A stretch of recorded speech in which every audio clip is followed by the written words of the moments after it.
Today we're going to talk about pastoral counseling for the military, both active duty and those who are no longer active duty, civilian, in all branches of the military.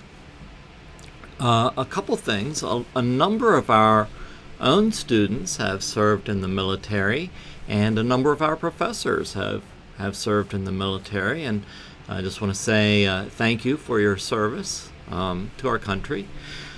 I grew up in a military family, multi-generational, and my father was either with the military or the government most of his life. He served in World War II and every war since then in some capacity. But a long time ago, they didn't have the same understanding for a lot of the diagnoses, a lot of the trauma that individuals experienced when serving in the military.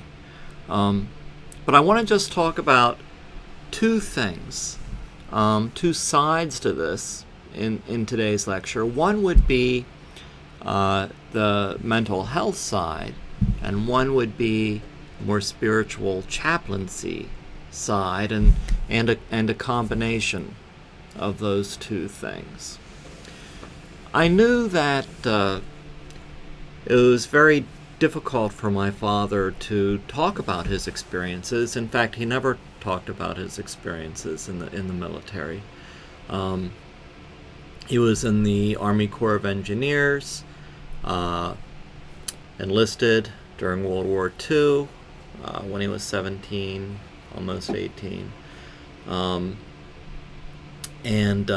went into the Army Corps of Engineers, and he went into the Chemical Corps, and then he went into some other branches that created and delivered different weapons throughout the world as they were needed. And he still doesn't talk about any of that, basically. He served in all areas of the world. So, for instance, Europe, Asia, the United States. So he served every place in the world that there was conflict during each war. And but I do know that even though he didn't talk about what his experience was like, he was somewhat traumatized by some of the experiences. He was promoted to an officer in the midst of battle, in the middle of a battle, and kept gaining rank from there. But he never really discussed what happened. Only that the commanding officer, a lot of his friends were killed during that time.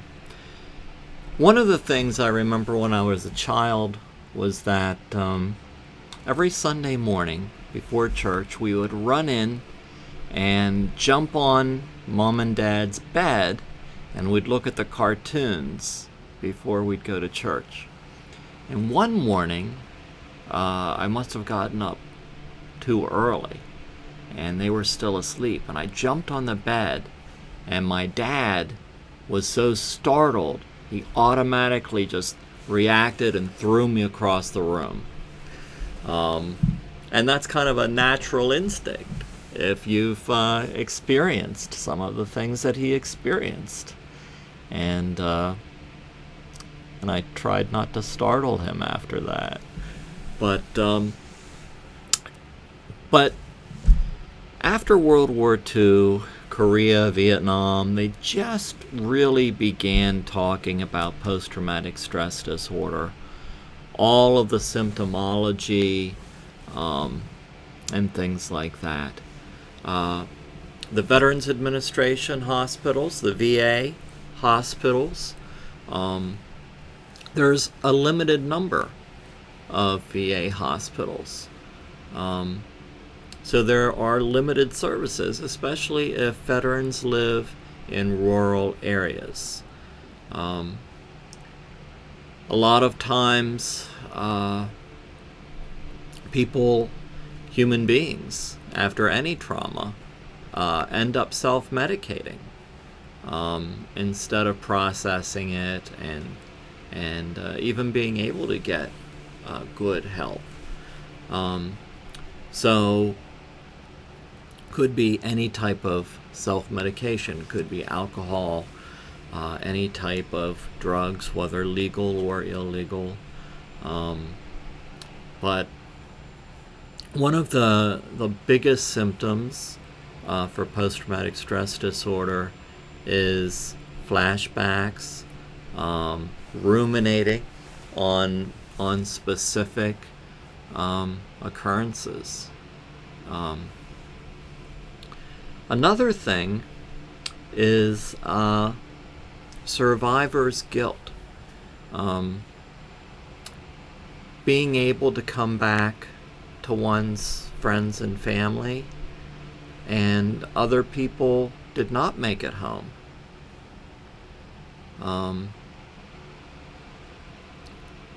And it may be even difficult for some of you who have been in the military to think about this subject, and I hope I'm discussing it in an appropriate way for you. And a third thing is simply the long periods of time resulting in separation from family and loved ones.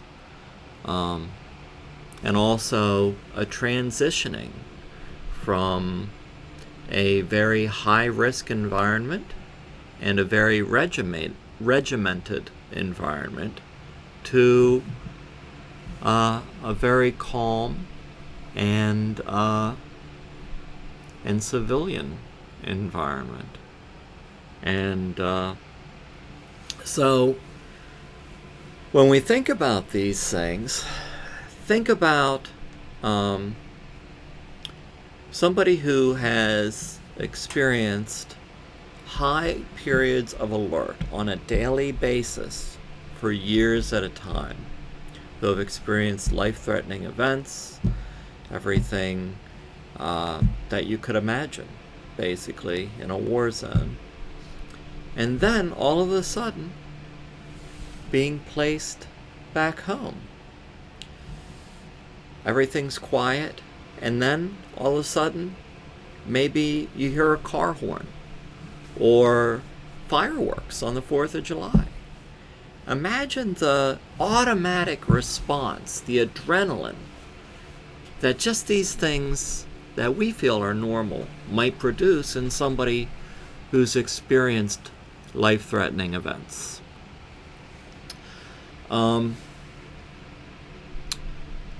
One thing, when I talked about this with some medical doctors, one of the medical doctors explained that if we experience trauma that results in high adrenaline or a racing heart or a combination of that for extended periods of time, people might get stuck in that fight or flight physical response. And if you could imagine how anxiety producing that would be. Normally, when people wake up in the morning, every person, our bodies give us a shot of adrenaline to get our heart going, to bring us out of sleep, and to get us on the move for the day, to make us alert. It could be very different, a very different experience. It could be kind of a a shocking experience for these individuals. It could be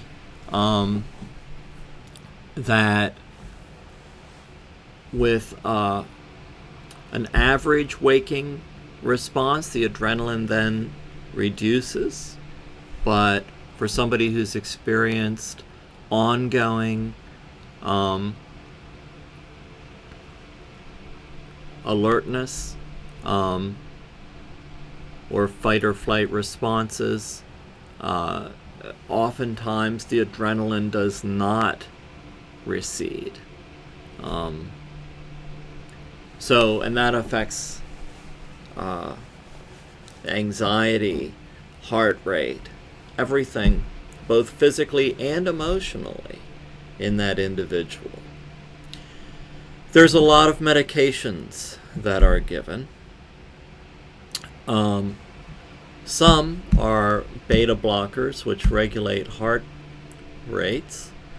Some are SSRIs. Some are benzodiazepines, or a combination of the above.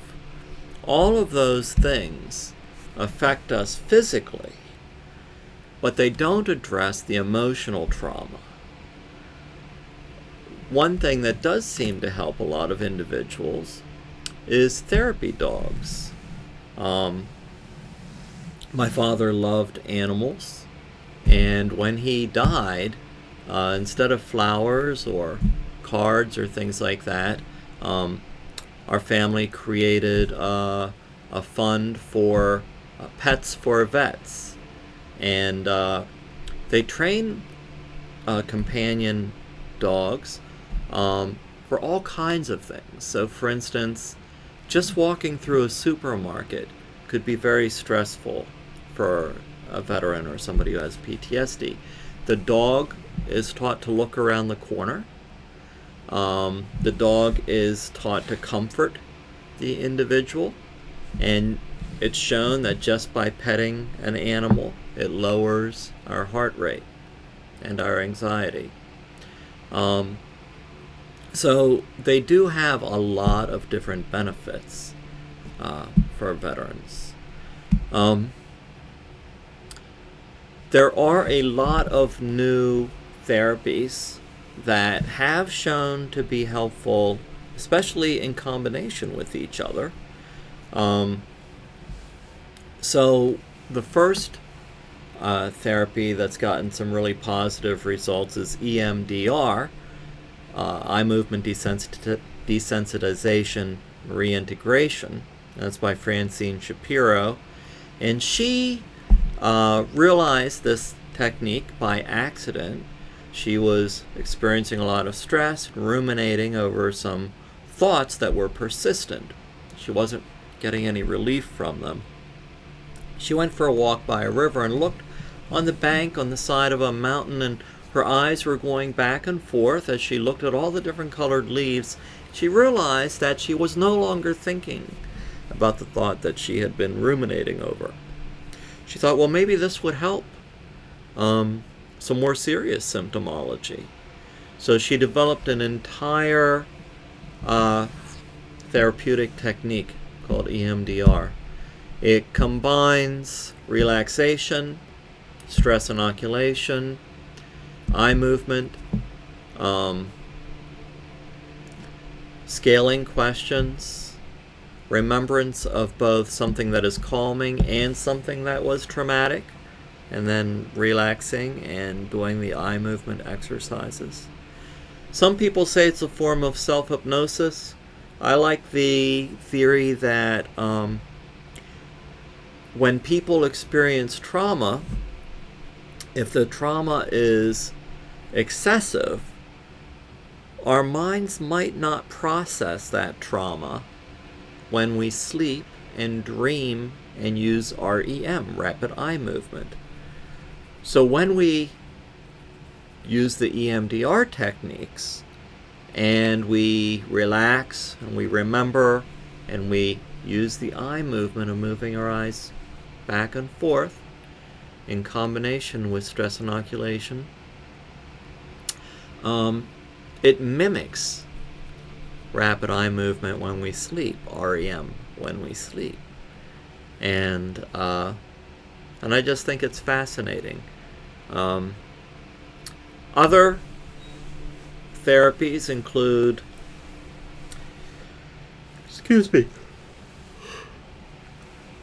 CBT, REBT, talk therapy, like person-centered therapy, role plays. There's a new therapy that the VA uses.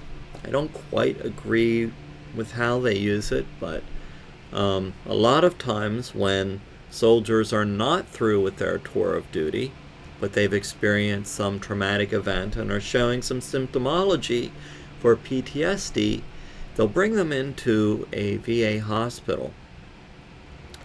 And they will do some gradually immersive video experience, three-dimensional video. So they might wear one of those sets of goggles that immerses somebody into a 3D experience. And in combination with relaxation exercises and a sense of safety, they are brought into a 3D experience of usually battle or conflict again. And it's actually an immersive type of desensitization. And then they send them back to finish their tour. And many of them are re-traumatized. So part of their goal is to get them back into duty again. And I guess my goal would be to heal them and not to experience trauma in the same way again. If it's healed and experienced again, it's much more difficult to desensitize or process a second or a third time. But it has shown some promising results. So I would say a combination of these types of therapies together, as well as short-term medication, would be very positive. One of the things that is least helpful is being placed in a situation where these things are not talked about, where they're not discussed, even though it may be difficult. And that's why veteran support groups are so important. It's very difficult to talk with somebody who has not experienced the same thing, unless they might be a trained therapist. And so I think VA support groups are highly effective and very helpful. And then you also have to deal with any comorbidity. If there's other diagnoses of basically self-medication to deal with the symptomology or to try to forget the trauma through alcohol or drugs or other things. And another interesting result would be an individual who wants to seek adrenaline because they experienced so much adrenaline in conflict, and then they come back to the United States and it's no longer there. That rush is no longer there, that relation to risk. And oftentimes individuals seek out risk that is often not healthy as well. I think another huge component is relationships, because of the distance, because of the time, because so many people come home with both physical and emotional trauma. And we also have to consider physical trauma as well. the loss of the use of body parts, limbs, walking, holding things, concussions, any type of physical trauma, and the emotional impact as well as the physical impact of that. And I think that let me talk a little bit about some of the services that both the Armed Forces offers as well as the Red Cross. The Yellow Ribbon Program can help with all kinds of things. It can help. Yellow Ribbon Program is called the Yellow Ribbon Program because when parents or significant others had somebody who joined the military and left on their tour of duty, they would tie a yellow ribbon around a tree, where they would tie it into a bow and put it in their window, and that signified that they had somebody they cared about serving in the armed forces. And there was a song, "Tie a Yellow Ribbon Around the Old Oak Tree." That's what it's about. So they call it the Yellow Ribbon Program. When members of the armed services